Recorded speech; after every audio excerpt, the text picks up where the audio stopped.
Hello and welcome back to Parc Fermé Parlay with Kieran Downey. Saudi Arabian Grand Prix has just finished, and what a way to end the triple header. The first triple header of the season. What a way to end it. That was a mighty Grand Prix, and I expect nothing less from Saudi Arabia. It is always spicy, it is always action from start to finish. And I'm very excited to dive right in. So let's kick things off with the Kick Sauber boys, and Gabriel Bortoleto, who qualified 20th, finished 18th, and Nico Hülkenberg, who qualified 18th, finished 15th. Now, I think Bortoleto started on the correct tyres and had probably a strategy that would benefit quite a lot of other drivers had they not been Gabriel Bortoleto in a Kick Sauber. He started on hards, and we've seen from some of the hard runners that they could really just push that hard tyre longer than the majority of the medium runners and gain some track position, then go on to a much fresher medium tyre and have such a huge tyre offset that it's quite easy to work your way through the crowd. Unfortunately for Bortoleto, that wasn't really the case because he just didn't really have the pace in him to launch any real kind of attack.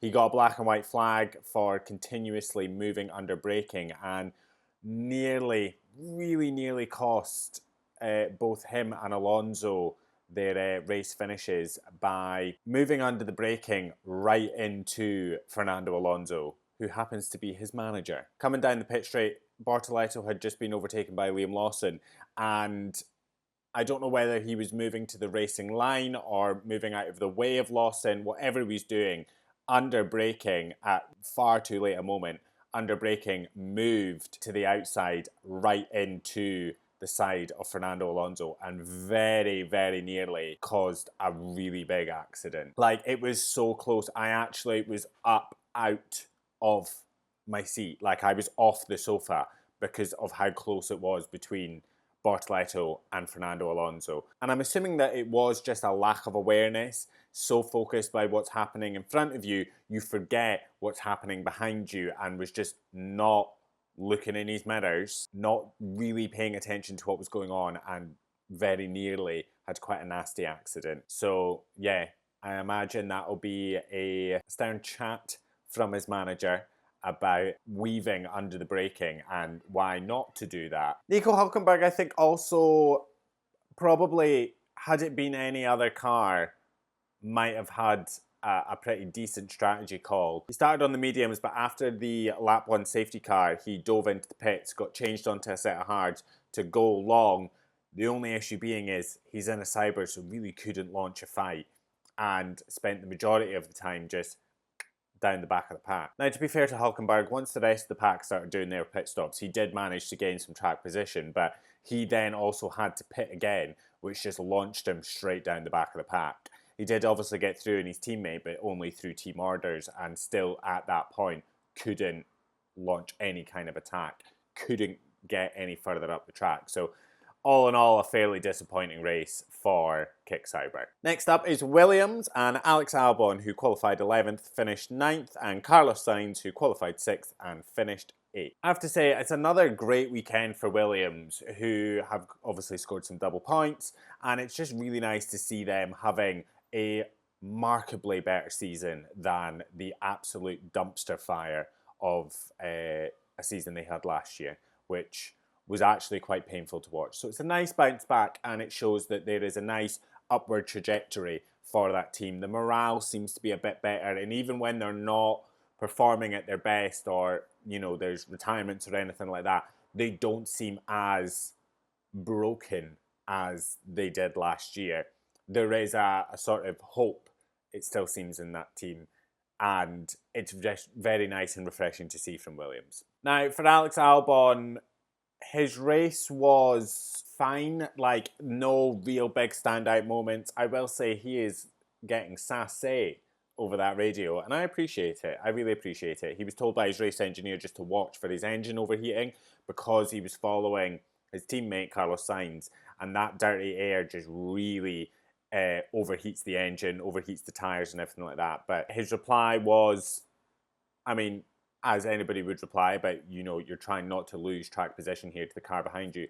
But it's just the way in which he says it. It's very sassy, and I do really much enjoy it. I imagine Albon will also be giving his teammate a nice cold bottle of Estrella. Is that the beer that sponsors Sainz? I think it is, but I imagine that he will be buying his teammate a nice cold bottle of that, because in the closing laps of the race, the team asked Carlos to keep Albon in his DRS so that Isaac Hadjar, who was in Albon's DRS, couldn't get any overtakes done. And for the rest of the race, Carlos really just spent his time making sure that every time we got to a DRS detection zone, Albon was within the DRS range so that Isaac Hadjar behind Albon couldn't really get an attack in. So nice little bit of teamwork there from Williams. In terms of Carlos Sainz, his race as well was fine. Like, there's no big moments of like, oh my God, amazing. There's also no moments where I'm like, could have done that better, or, ooh,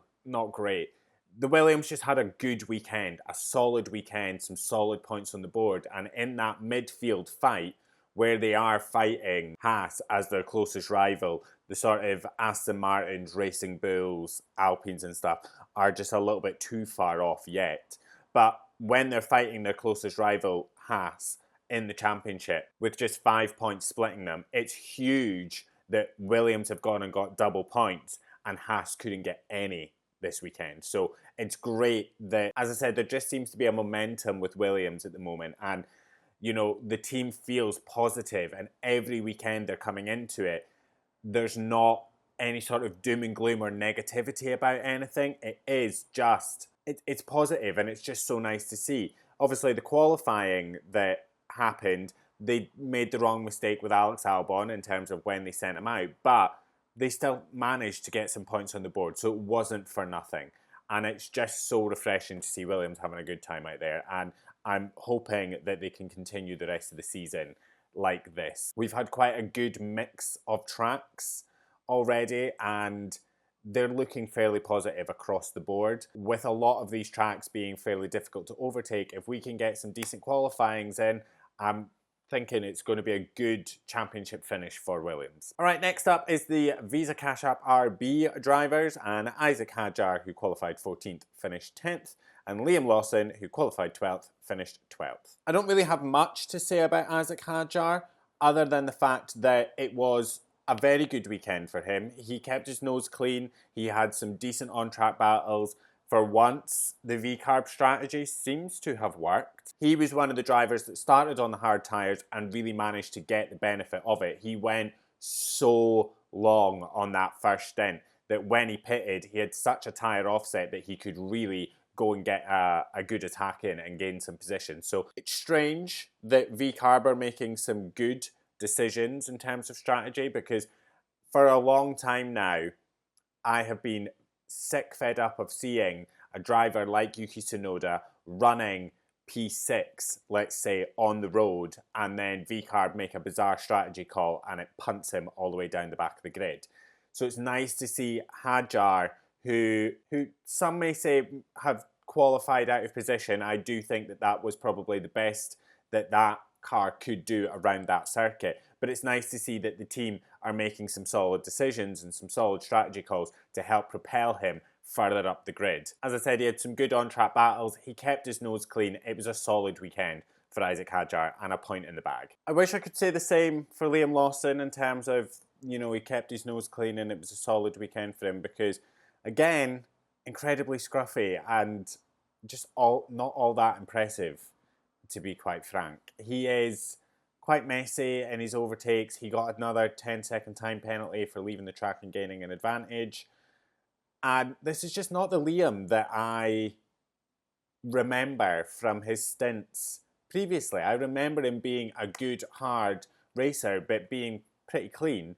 Granted, at the end of last year, there was some moves that I was like, it was a bit questionable. But on the whole, I found Lawson to be quite impressive. I don't really find him to be that impressive in 2025. And I really hope that it was actually just the car. But his mindset and everything seems to have turned around since he's gone to V-carb. He seems to be a lot lighter and happier. Where's the performance on track? Because I don't see it. and it is still just incredibly scrappy and messy. Thankfully for him, he did manage to have enough of a gap to Oliver Bearman in 13th that meant that he could keep his position in 12th, and it didn't cost him a position. But still, not a great race for Liam Lawson, and I'm just not all that impressed. For a man that had a lot of hype around him, I'm not impressed, because I don't think there's much to be impressed by.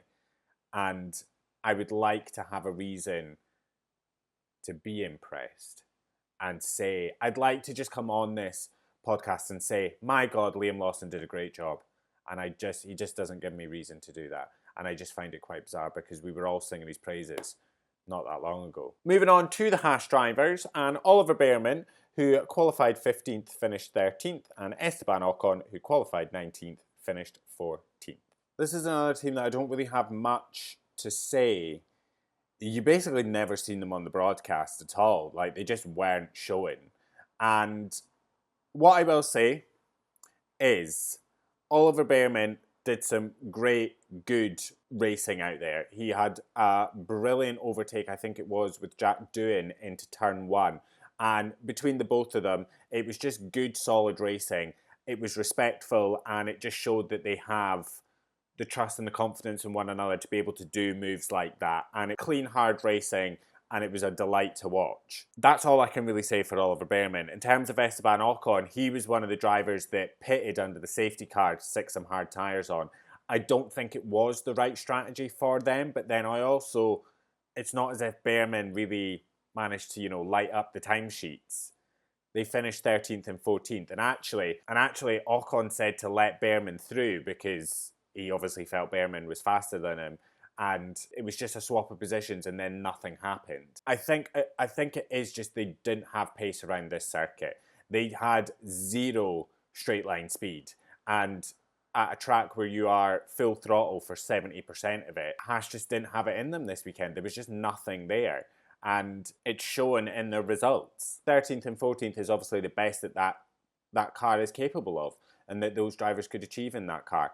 It's, it is what it is. There's not much more to say. Moving on to the Alpine team, and it's probably a weekend that they would like to forget, with Jack Doohan, who qualified 17th, finished 17th, and Pierre Gasly, who qualified 9th, did not finish. I'm going to talk about Pierre Gasly first because there's not much really to say about him because he crashed out lap 1, turn 1. An unfortunate incident. I'm putting it down to a racing incident. You have 20 drivers going down a very short run into 2 very tight corners. Something is always going to happen, let's be quite honest. And I think it is just, I'm putting it up to a racing incident, a little bit of contact between Tsunoda and Gasly that sent Gasly into the wall. Tsunoda managed to get moving, got back to the pits, but he had to retire as well. And that's all she wrote. There's nothing else to say about it. I'm putting it down to a racing incident. The stewards might see different. It did come up during the broadcast that was going to be investigated after the session. Nothing as of yet. Both the drivers have been summoned. I believe that both of the drivers went to the stewards about an hour ago, so I'm awaiting a decision anytime now. But I believe it will all be put down to a racing incident. It's a lap 1, turn 1 incident, I assume. However, the stewards did give Max a penalty for his. We'll come on to that obviously in a second, but that's Pierre Gasly. If anything happens, I shall let you know. Jack Doohan, another driver who just didn't really have a great race. He was another one, similar to Esteban Ocon and Nico Hülkenberg, that dived into the pits when the safety car happened after Gasly and Tsunoda's crash, stuck on a pair of hard boots, and off he went. And it was a gamble that didn't really pay off because he was on the hard tyres and he'd gone for so long, when everyone else had started to pit, it meant that when Doohan eventually did pit, it was chucking him all the way back down. It was a gamble that the team took. It didn't really pay off for him. Another driver that was also, as I've said, week on week now, a little bit scruffy out on track. Some great racing with Oliver Bearman. Not much else really to say about it. It is what it is. It was a gamble in the strategy to put him on hards. He really couldn't get anything done. He struggled on those tyres, and when everyone else had begun to pit, he had to go longer. He was on the hard tyre, obviously, and he struggled so much with it. When they did bring him in, it chucked him right the way down the back of the grid. As I said, it was a gamble, and that gamble just didn't pay off for Alpine. So as I said, a weekend that they will definitely want to forget. Moving on to Aston Martin, and Lance Stroll, who qualified 16th, finished 16th, and Fernando Alonso, who qualified 13th, finished 11th. I have to say that with Lance Stroll, I don't think he necessarily did anything wrong. Not me being a Lance Stroll apologist, but I don't think he did anything wrong. I think he was another driver who was somewhat let down by the strategy calls from the team. He started on a hard tyre. He went, I think, the longest out of any hard tyre runner. I think he was the last to pit out of all the drivers. I think what they were hoping for was a second safety car. I think Aston Martin were playing a gamble that he could gain some pretty hefty track position through pitting under a safety car. Unfortunately, we didn't get a second safety car. There was no point of him changing his tyres under the first safety car. It had only been one lap. He was on a hard tyre. It was a risk that the team took, and it just didn't pay off for them. But it's, you know, it's what happened. It's a track where there is a 100% chance of a safety car. Granted, we probably didn't think we were going to get one as early, but there is every chance that we could have gotten a second safety car. We were always going to get a team that took the risk to go real long on those tyres in hopes that we get a safety car later in the race and they can gain track position that way. It's the risk versus reward. Unfortunately, all the risk was there with zero reward. So when it finally became time for Lance Stroll to pit, he'd been on those tyres for so long that he wasn't really, getting anything out of them anymore. He was losing a few positions from everyone on a fresher tyre anyway. And then when he did pit, it just slingshotted him all the way down to 17th. And that's all she wrote for Lance Stroll. His teammate Fernando Alonso just didn't really have a good time out there, to be honest. It wasn't the best of races for Alonso. That car's not in a great place. It's not competitive, and I mean, he almost got crushed into a wall by by the driver that he manages. But just not a great weekend for Alonso, which seemed to be more often than not.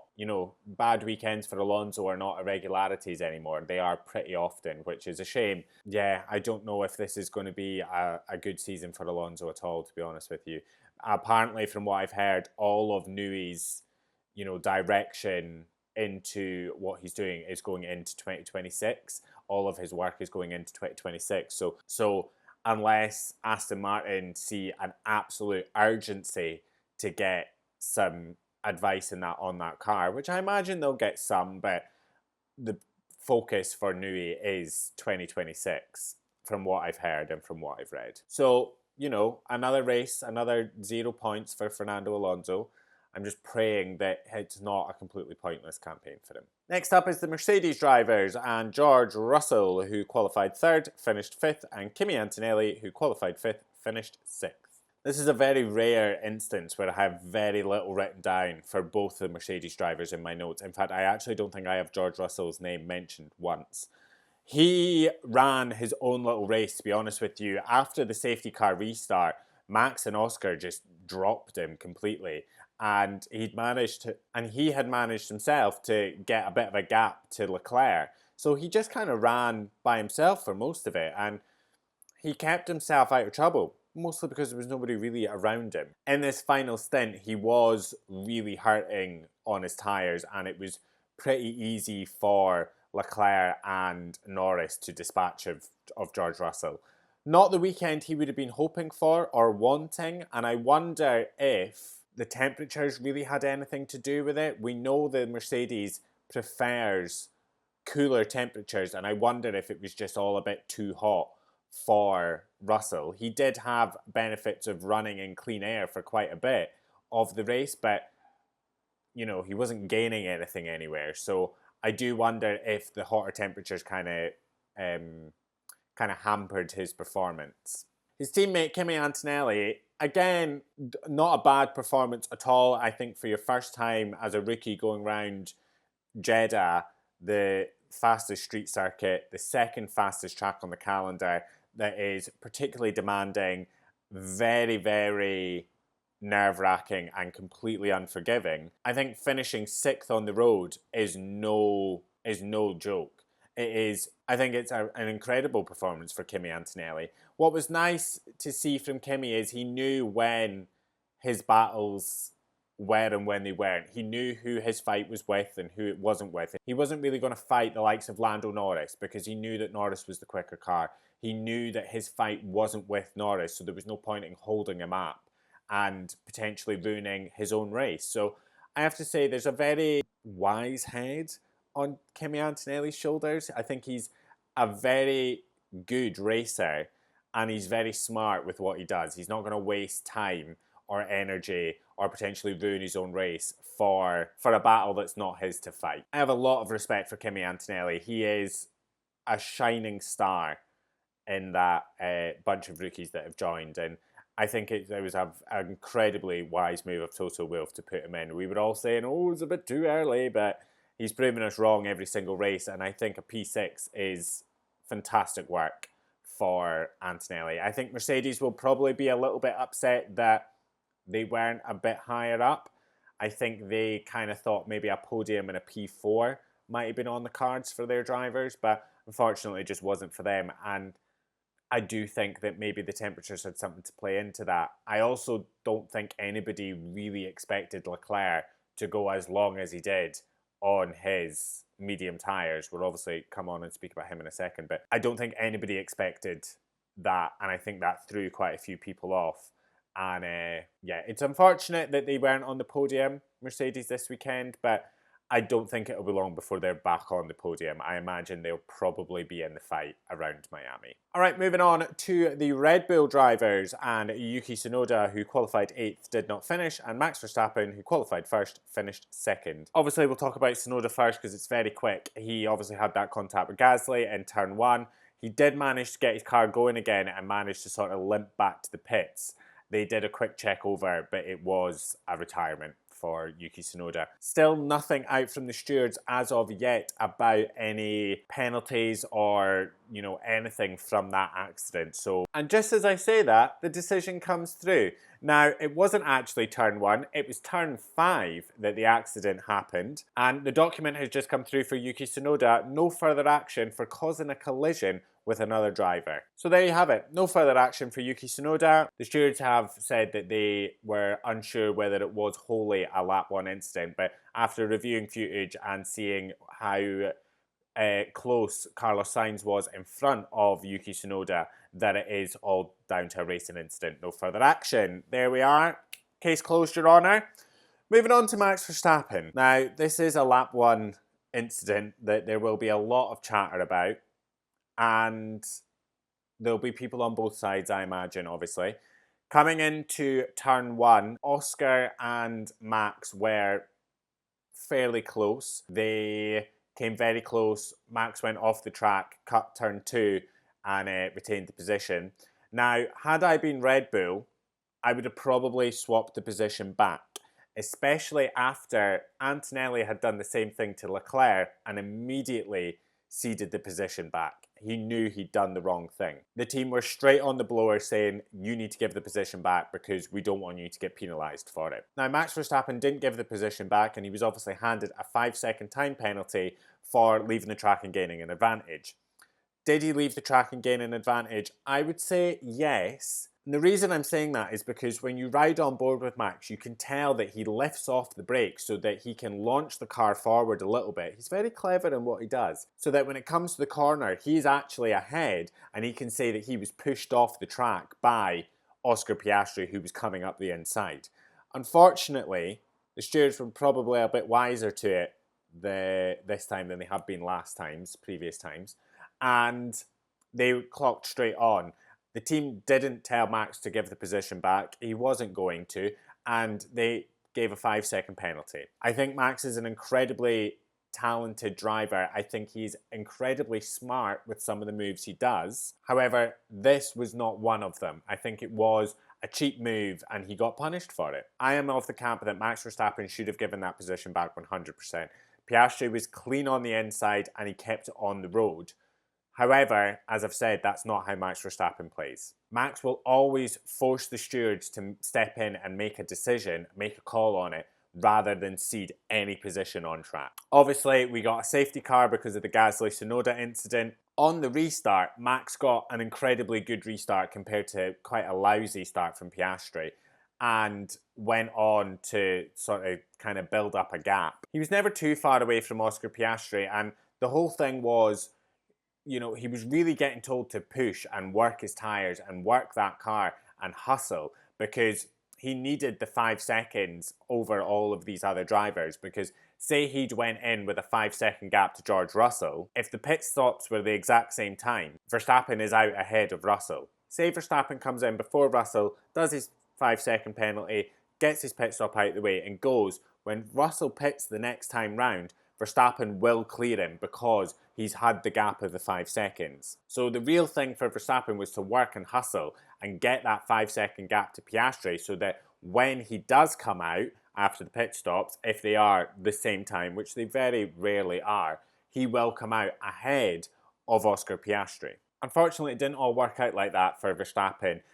McLaren decided to put the pressure on Verstappen. They pitted Oscar, however, it was a bit of a slow stop for Oscar Piastri. I think it was about 3.4 seconds. At that time, Verstappen was told to really go, but he couldn't push enough, so that when he did pit, he did end up coming out behind Oscar Piastri. From that point onward, he just couldn't really get a look into Oscar Piastri. Oscar managed to open up a little bit of a gap, kept himself cool, calm, and collected. Fortunately, Max couldn't close the gap to Piastri and came home second. I still think it's a good finish for a car that is 4th fastest, I would still say, or that was meant to be 4th fastest. And you can tell that Verstappen is pissed that he was given that 5-second penalty.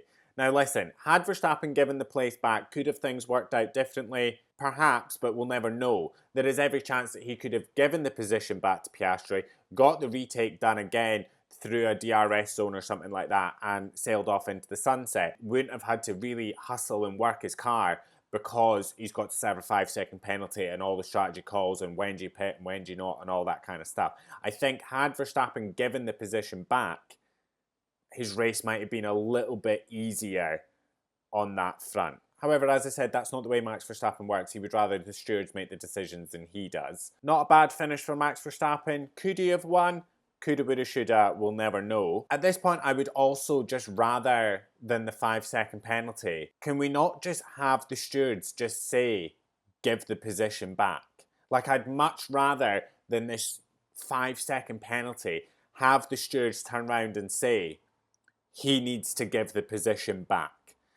Give him that, and if he doesn't want to do it, then hit him with a penalty. But at least have the stewards say he needs to give that position back to the team, and tell the team then have to tell him to give the position back. And then if he doesn't do that, sure, give him penalties or whatever. But I would much rather hear the stewards trying to give that position back than just an automatic 5-second penalty. But yeah, P2 on the road for Max Verstappen. He was, as I said, absolutely pissed. Basically said nothing in his post-race talk with David Coulthard. Coulthard tried to ask him about the penalty, and Verstappen said, I'll keep it short and sweet. Thank you to all the fans. I love this track. I'll see you in Miami. So he's not happy at all. Next up is Ferrari, and Lewis Hamilton, who qualified 7th, finished 7th, and Charles Leclerc, who qualified 4th, finished 3rd. Again, Hamilton and this Ferrari, they are just not vibing at all. They just cannot seem to get on. I can't believe we're 5 races in and he is struggling so much with a car that Charles Leclerc's managing to get a hold on, and Lewis just can't seem to work that car. I don't understand it. As I said yesterday after the quali, there must be some kind of setup that is not vibing with him, or there's just something wrong. I don't know what it is, but it has to be with the setup, because you're not. I refuse to believe that Lewis Hamilton is done. I refuse to believe it. I actually seen somebody post on TikTok being like, it was one of those ones, but it was like, oh, he's like quiet. I wonder what he's thinking about. He's probably cheating on me. And it's the guy being like, probably we've witnessed one of the greatest, Formula One drivers ever, and we just don't realise that now it's over and we're living this sort of the decline of Hamilton, and this is it all over. I refuse to believe that it is over for Lewis Hamilton. I absolutely refuse to believe it. Whether he gets his 8th or not, I just refuse to believe that the man is washed. There has to be something that they can do with this car that gets him to be more comfortable with it. I refuse to believe that he is washed. And I have not much really to say about Lewis Hamilton. He struggled pretty much from start to finish through the whole thing. Doesn't seem to be enjoying himself, and it's actually a bit depressing to watch Lewis Hamilton racing in Ferrari at the moment, I have to say. And I never thought I would say that. That being said, his teammate, Charles Leclerc, what a weekend. What a better weekend. What a turnaround Charles Leclerc had. First podium for Ferrari in 2025. It's about fucking time, innit? Jesus Christ. I'm also going to say we could probably give the nickname Tyre Whisperer to Charles Leclerc, because the fact that he did, 27 plus laps on those medium tyres and was actually only a couple of tenths slower than Piastri on new hards, a tyre that actually, the medium tyre that a lot of people were struggling with, the fact that he went so long and then came out the pits with such a tyre offset to everyone else he was fighting, it definitely took a few people by surprise, and I would think it was definitely a move that caught out a few other teams that I don't think Mercedes were prepared for. It was definitely something that I think was maybe unsettling McLaren a little bit, but Oscar had it covered. Unfortunately for McLaren, Lando just couldn't get past him, and thankfully for Max, Charles just didn't have the enough time or the tyres to really chase him down. But I have to say I'm very impressed by Charles Leclerc's drive this weekend. Of course I would be.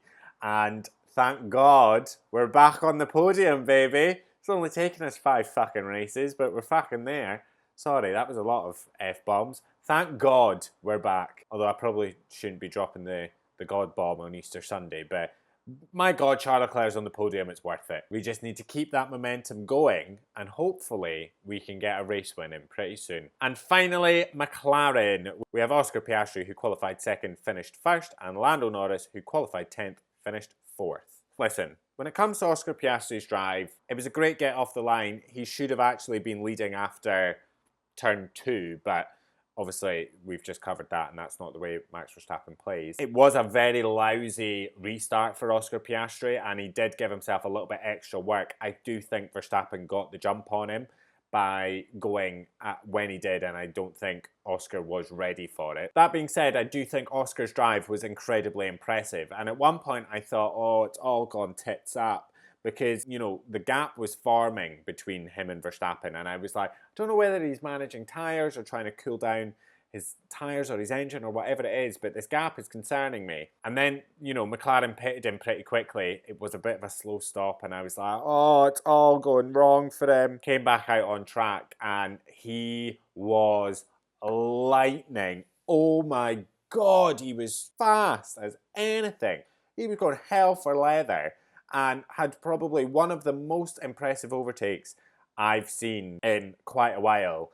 And it was round the outside of Hamilton, down that long twisted S just before turn 22, I think it was, that tight, sharp 22. It was absolutely beautiful and had me on the edge. But that, I think it was Martin Brundle that said, that overtake there, that is Formula One at its finest. And I thought, fuck me, Martin, you're so right. Stellar overtake. If that doesn't win overtake of the month or whatever it is vote that F1 does, I'll riot, because it was absolutely, it was perfection. Obviously the McLaren plan kind of worked, because when Verstappen pitted, he came out behind Piastri, and it was just kind of cruising to victory for Piastri. You just, as I said yesterday, you just never see the man sweat. He's cool, calm, collected. I think the only time you ever seen him get a little bit irritated was apparently there was a red light flashing on a balcony somewhere at turn 10. He was like, it looks like a red light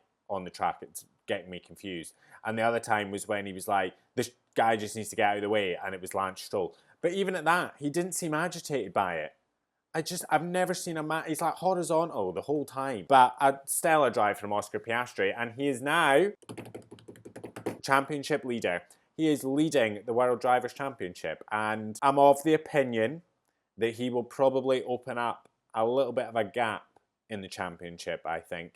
I think we're in for another few race wins from Piastri. He does not seem to be going anywhere. He's very fast in qualifying. His racecraft is exceptionally good, and I definitely see quite a few more wins coming this season for Oscar Piastri. His teammate, on the other hand, Lando Norris, had a great recovery drive. Lando did say it himself in his post-race chat in the media pen with Rachel Brooks that he makes things difficult for himself. He could have actually won that race had he not crashed out in qualifying, but it is what it is. I think it was a great recovery drive for Lando. It is a shame he didn't have enough time because I do think he could have gotten Leclerc, but that is what it is. Lando seems to think his podium was lost by his qualifying crash. Disagree with that. I do think a podium was on the cards for him. However, he did waste quite a few laps in this bizarre fight with Hamilton that he just didn't get it. So basically coming around that final corner, just before the corner, he was overtaking Hamilton, but it meant that Hamilton then got the DRS on him down the pit straight and would just overtake him again on that straight. So that was a wasted lap. Then Norris would go and do the exact same thing again, only for Hamilton to get back past him again with the DRS down that pit straight. Again, another wasted lap. So there was like 2 or 3 laps that Norris wasted on this trying to overtake Hamilton before it finally clicked, and he'd waited until they were past the DRS detection point. That meant he then got the DRS on Hamilton and he could go and get the overtake done. But I don't think it was an incredibly smart drive from Norris, to be quite frank. That being said, however, it was a good recovery drive. Now, when he spoke to Rachel Brooks, he had kind of said, everybody just kind of makes up their own opinions, and everybody says we have the fastest car, but we don't. We're fastest in practice sessions, and then everybody goes, oh, they're the quickest car, but then when it comes to qualifying, we're actually not. So I would have to disagree with you there. I don't think anybody's saying that McLaren have the fastest car because they're fastest in practice.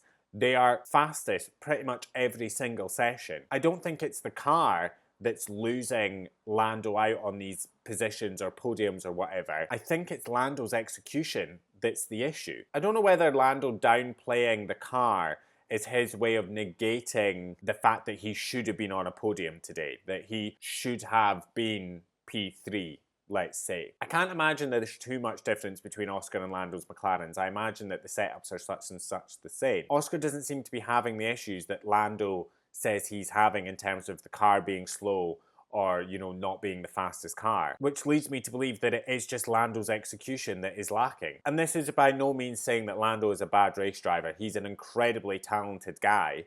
However, he tends to make a few more mistakes than his teammate. I think a podium was definitely on the cards today for Lando, and I think had he done a smarter drive, he would have been on the podium. And I do think that it wasn't to do with the car being slower than everyone else that lost him out on the podium, or his crash in Q3 of qualifying that lost him out on the podium.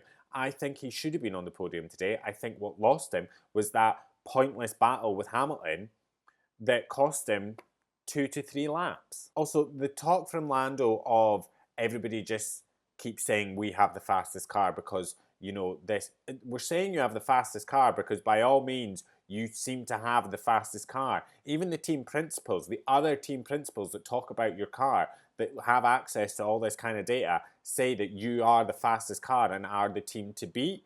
So it's not just us making this up. But as I say, I wonder if this is just in a way for him to deflect and negate the fact that he should have been on a podium today. I guess we'll never know. I hope that he bounces back and gets himself, back onto the podiums and stuff, because it is where he should be. And I do want him to continue really fighting for the championship, which I imagine he will do. I can't imagine that he'll get himself down for long. But that is everything from us. Let us know what you thought in the comments of the Saudi Arabian Grand Prix. We obviously have a week off next weekend before we head off to Miami for the Miami Grand Prix, which we won't be here for. We will actually be in Monaco for the Formula E. So for the next few videos, we will have our 4 hours of Barcelona vlog coming out within the next week. Predictions for the Miami Grand Prix, and then we'll be back with our thoughts after Miami.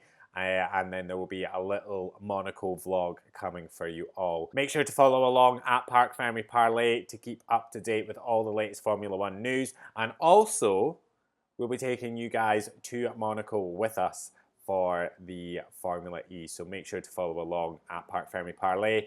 All linked in the description box down below. But have a lovely rest of your day. We'll see you very soon. Love you. Bye.